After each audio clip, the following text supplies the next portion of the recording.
Good morning বন্ধুরা, রাধে রাধে। তোমরা কেমন আছো? আশা করি সকলে খুব ভালো আছো। আমিও বেশ ভালো আছি। আমি শান্তি, আর শান্তির ঘর সংসার চ্যানেলের নতুন একটি ব্লগে তোমাদের সবাইকে স্বাগতম। এখন ঘড়িতে বাজে সকাল 6টা। তো আমি উঠেছি অনেকক্ষণই। আর দেখো, বৃষ্টি পড়েছিল গতকাল রাত্রে, আর কেমন বৃষ্টিতে ভেজে ফুলগুলো কত সুন্দর লাগছে দেখতে। আর আজকে হচ্ছে শুক্রবার। তো শুক্রবারে কি কি করছি সম্পূর্ণ এই ভিডিওতে তোমরা দেখতে পাবে। আশা করি তোমাদের খুব ভালো লাগবে। সম্পূর্ণ ব্লগটি তোমরা দেখতে থাকো। তো চলে আসলাম আমি রান্নাঘরে। তো প্রথমে আজকে কি করব, মশলা গুঁড়ো করে নিব। জিরে মশলা অনেকটাই শেষ হয়ে এসছে, তো সেই কারণে আর কি পিষে রাখবো। কিছু মশলা আমি রোদে শুকিয়ে রেখেছি, তো সেটাই আর কি গুঁড়ো করে রাখবো এখন এই মিক্সচার মেশিনে। আর যেহেতু তাড়াহুড়ো করে প্রতিদিন রান্নাটা করতে হয়, তো মশলা যদি গুঁড়ো করা থাকে তাহলে না খুব সুবিধের হয়। তো আমি চেষ্টা করি সব মশলাই গুঁড়ো করে রাখার। আমি জানি যে মশলা সঙ্গে সঙ্গে পিষাই করে যে তরকারিতে দেওয়া হয় সেইটার সেন্ট আর স্বাদ কিন্তু আলাদা হয়। আর যদি আগে থেকেই পিষাই করে রাখা যায় সেইটার স্বাদ সেন্ট একটু কমই হয়। তবুও আমি যেহেতু রান্না করার সময় অতটা সময় পাই না, তাই গুঁড়ো করেই রাখার চেষ্টা করি।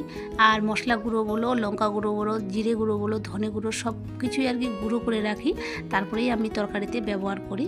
তারপরে দেখো, আজকে আমি রান্না করব কাঁঠাল। তো কাঁঠালটাকে ভালো করে আগে সম্পূর্ণ চোচাগুলো ছড়িয়ে কেটে নিব।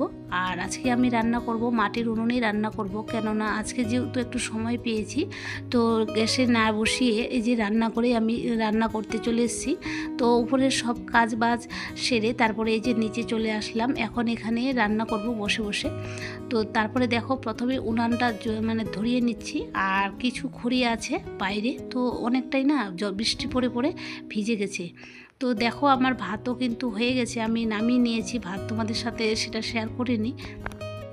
কড়াই এদিকে অনেকটাই গরম হয়ে গেছে, কিন্তু মাছটা দিতে চেয়েছিলাম, যেহেতু মাছটা এখনও ঠান্ডা আছে সেই কারণে কাঁঠালটাই দিয়ে নিলাম। আর এই যে কাঁঠালটা দেখতে পাচ্ছ, এই কাঁঠালটা রান্না করার সময় পরপরই আর কি আমার সাথে বিশাল বড় এক দুর্ঘটনা ঘটে গেল। আমি যখন রান্না চাপিয়ে দিয়েছি কাঁঠালের তরকারি, তো কাঁঠালে দেওয়ার জন্য আমি আদা কাটছিলাম, কিছুটা আদা আর কি থেতো করে দিব। ঠিক ওই সময়ে আমার পাশ দিয়ে জোরে দৌড়ে গেল একটা ইঁদুর। আর ইঁদুরের পিছন দিয়ে একটা সাপ ঢুকে গেল রান্নাঘরে। এক মানুষের মতো লম্বা, আর অনেকটাই ছিল কিন্তু মোটা। ওই সাপ দেখার পরে, ওই ঘটনাটা ঘটার পর আমার সব সময়ই ভয় লাগছিল। আর কোনো কিছুতেই কাজে মন বসছিল না, বারবার ওটাই তখন ধ্যান আসছিল সাপের। যেহেতু ওই ইঁদুরটাই ছিল শিকার, তো সেই কারণে আর কি ইঁদুরের পিছন পিছন সাপ কিন্তু আমার রান্নাঘর দিয়েই চলে গেল। আর একটুতে হলেই আমার ছেলের কিন্তু পা পড়ে যেত ওই সাপের উপর, তখন ছোবলও মারতে পারতো। আর আমি ছেলেকে বাঁচার জন্যই কিন্তু খুব জোরে চিৎকার করছিলাম যে বাবা পা ফেলাস না, পা ফেলাস না, বিশাল বড় সাপ যাচ্ছে, এইভাবে আর কি। ছেলে কিন্তু আমার কাছে কি যেন একটা বায়না করছিল, তো ওই কান্না করছিল। আমি বলছিলাম যে দাঁড়া, আগে রান্নাটা করি। তো ওই সময় ওই কিন্তু নিচেও তাকায়নি, ওই বুঝতেই পারেনি যে আমি কি জন্য চিৎকার করছি। তারপরে যখন বুঝলো, শুনলো যে বাবা এই দিক দিয়ে সাপ গেল, তখন সে বুঝতে পারলো আর কি।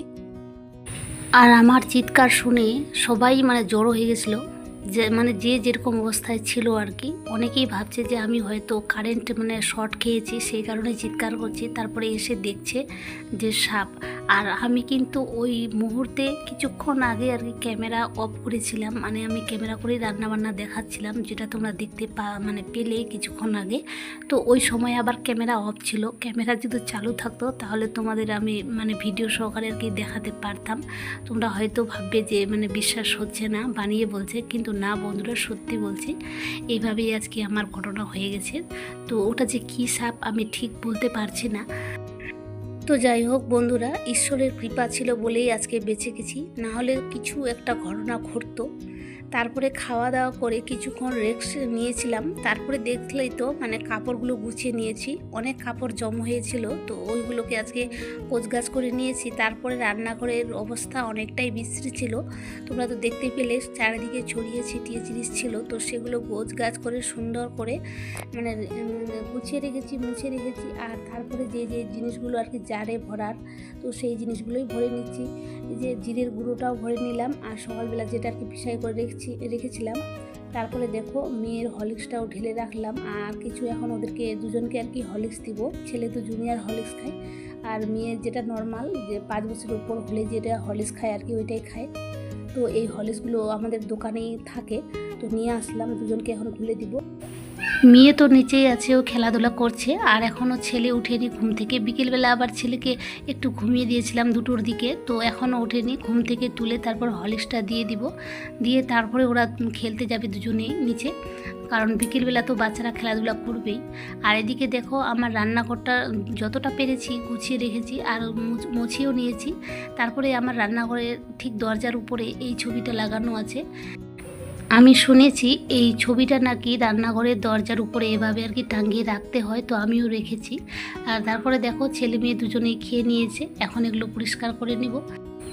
তো অনেক দিন ধরেই ভাবছি যে আলনাটা গুছিয়ে নিব, কিন্তু সময় হয়ে আর উঠছে না। তো আজকে ভাবছি যে না, আজকে আমাকে গোছাতে হবে। আর কিছু কিছু শাড়ি ছিল যেগুলো ধোয়া হয়েছে অথচ আলমারিতে ঢোকা হয়নি, তো সেই শাড়িগুলো মানে আজকে আলমারিতে ঢোকাবো। আর তারপরে দেখো আমার আলনাটা কত সুন্দর করে মানে গোছগাছ হয়ে গেল।